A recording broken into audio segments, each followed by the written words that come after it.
All right, 3, 2, 1, we're live. Welcome back to the Graves and Joe podcast. Session This is another 4? 4 or 5, session 4 or 5. It's another book review podcast. Collaboration. Yeah. Would you like to start us? I'll start. So, I read the book The Odyssey by Homer Simpson, who lived around 900 BC and wrote around 900 BC. And this book in particular was not found or translated until 1200 BC.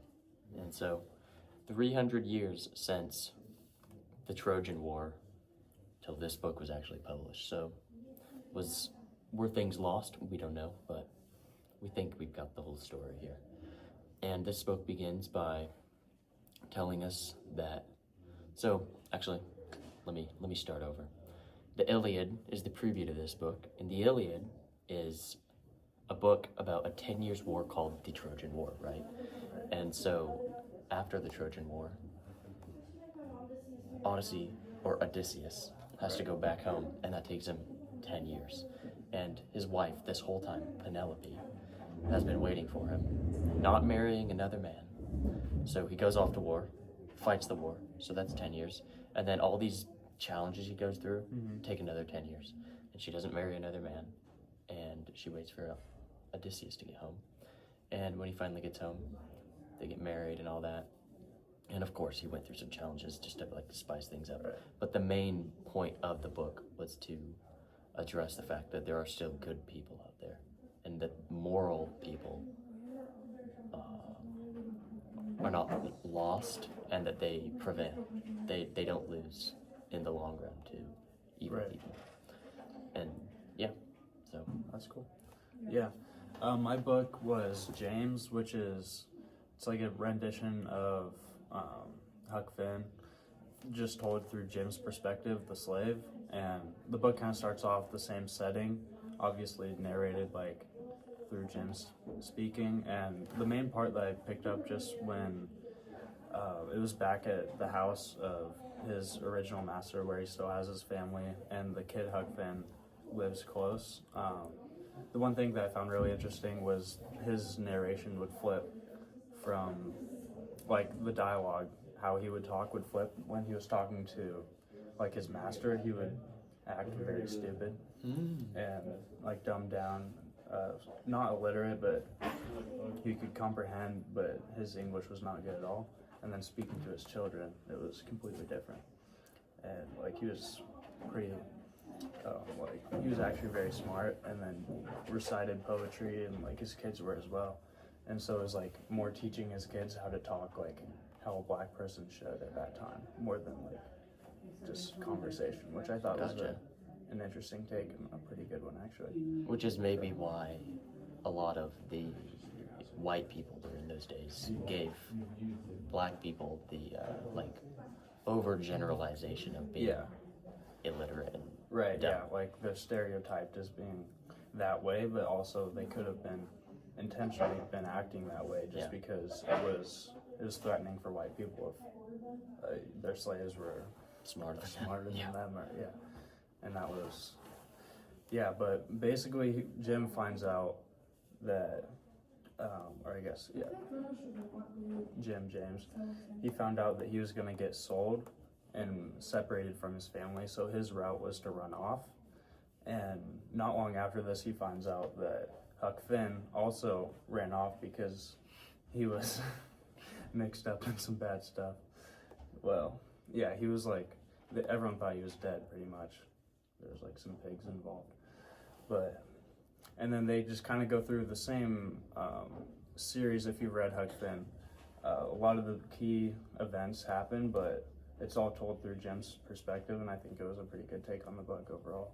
And it's more than just narrated differently. It, I don't know, really hits on a lot of those cultural and societal problems during that time, and it was really good. And Yeah, so when you were talking about that, so you basically were saying it was kind of like a prelude to Huck Finn and Tom Sawyer.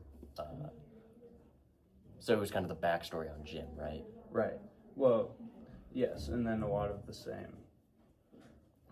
events that happened in that book, but Oh, yeah, gotcha. just So it flip was narrative, okay. Okay. which was cool. Hmm. Uh, I had never heard of that before. yeah, and especially like the dialogue from Jim himself, I would say was the biggest difference for him as a character. But they really just portrayed him as more like not just a one-dimensional, stupid human. Like he was like Clever. complex, clever. He was very like rhetorically smart, and yeah, really like it was more. The first book with Huck Finn, it's more like Huck was like the clever one, but in this one it was more James like helping him out along the way and like helping him understand a lot of the cultural Got it. problems and like a lot of those instances where like Huck is portrayed as like clever and smart and like tricking people. It was more like Jim's idea. Jim's Or ideas, James, or like it was Huck also, but just like helping him through those, and then like it was a combined effort. So it was more like a friendship and Yeah, like a definitely more of a collaboration friendship. instead of a yeah, and one it guy was doing it almost portrayed Huck as being blind to the cultural problems and not stereotyping Jim or James the same way as everyone else did, and so they really ended up like being able to like understand each other and helping each other through a bunch of stuff, which I thought was cool. Gotcha. That's a cool book. Yeah. I'm actually really happy we have Yeah. these books because they're actually really similar in their overall. Right. Yeah, I thought the author did a good job on remaking it so it didn't really take anything away from the first copy. It actually like added to it in a more modern perception and Do you know when this book was written roughly? It was recent. I don't know exactly, but I got it in Barnes and Noble like a year ago. So yeah, I've never been to Barnes and Noble. I went with my mom. It was a good time. I love your mom. Yeah, me too. She's beautiful. So is yours. I don't know. Yeah. Yeah. But your mom blocked me that one time. Yeah. Well, you probably shouldn't have said that. So. Yeah. Just wish I could go back. Yeah. Well, you're unblocked, right? Yeah, but still, she just knows Just it. to change. Yeah. She'll never forget that. I wouldn't have sent the heart. And Well, yeah. but yeah,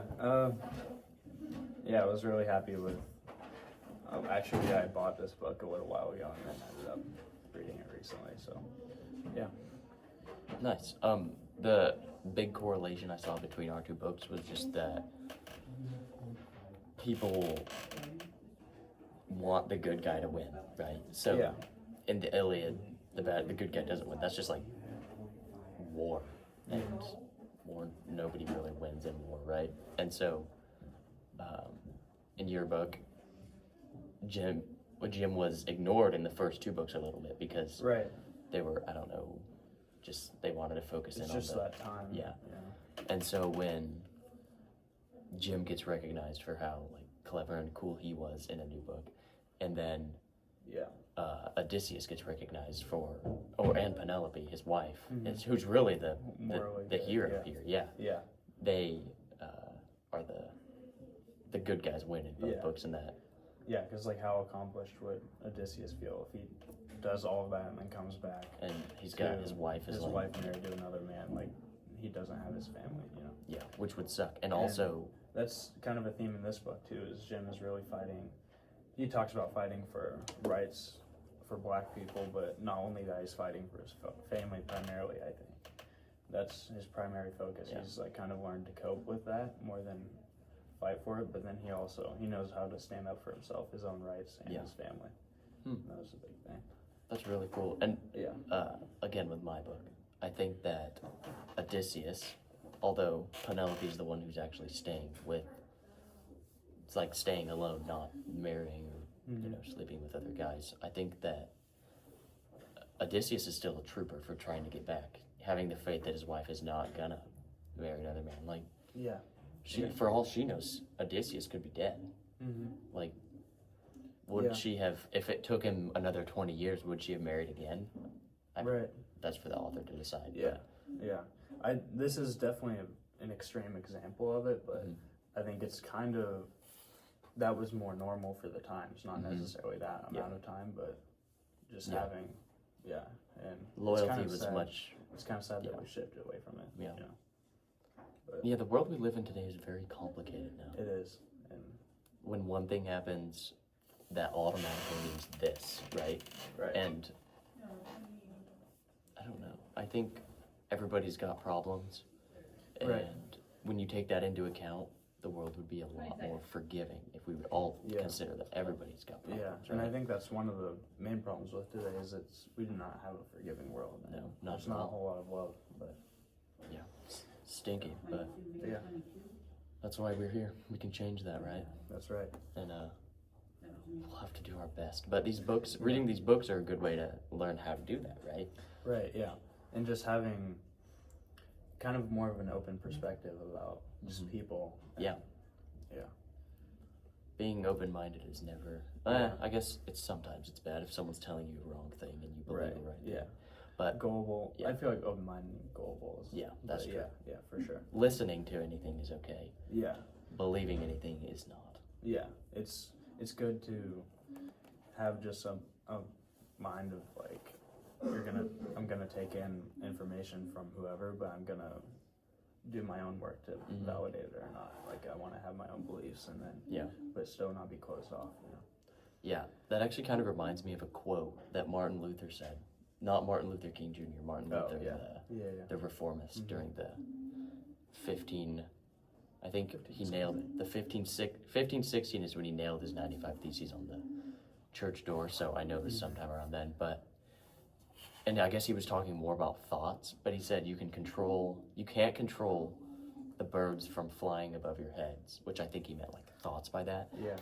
And he said, Yeah. but you can control the birds making a nest upon your head. So Mhm. you can control the things that you can't control things that happen around you, Yeah. but you can control Yeah. the fact that you're gonna Like there's going to be incorrect or bad information Yeah. wherever you go, but the information that you want to like hold true to your heart and like Yeah. really build on. and so don't That's let for that you to build decide. but don't let those bad things build a home Yeah. inside your head. So Yeah.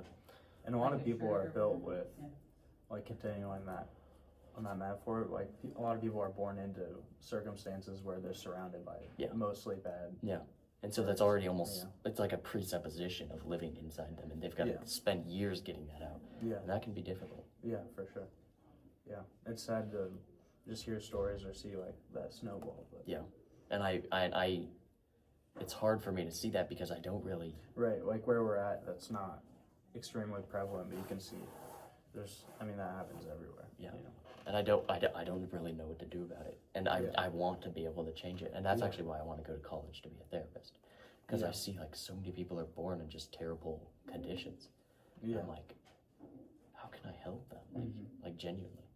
And I would start a practice that charges nothing for it. I just genuinely want to help people Mhm. with that. So Yeah, that's also one of the main reasons I wanted to minor in theology while I'm in college. Just I'm interested in growing my own learning, but Yeah. also like helping others. And Yeah. without that background, it's harder to do that. yeah. And with me going to Europe this year, I'm going over there with my main intention of just learning different cultures and being okay with people having, I don't know, different habits and ways of thinking. Like I want to Yeah. just see them because Yeah, and that's a big theme in this book, in the James book, Yeah. is just being okay with difference and not being threatened.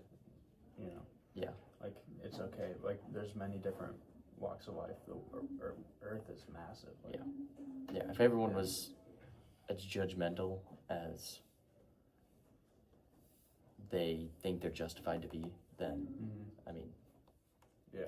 no progress would be made, right? Somebody's got to be the one who says, I love everybody, right? Right. You can't just judge everyone, or Yeah. you're gonna live in a world of just hating Yeah. everyone, and that's not a Right. fun life. And I feel like also there's a lot of people that are internally very good, but they're not comfortable putting themselves in like those vulnerable Yeah. like positions and situations. And like you kind of have to have both to truly make a change. Yeah.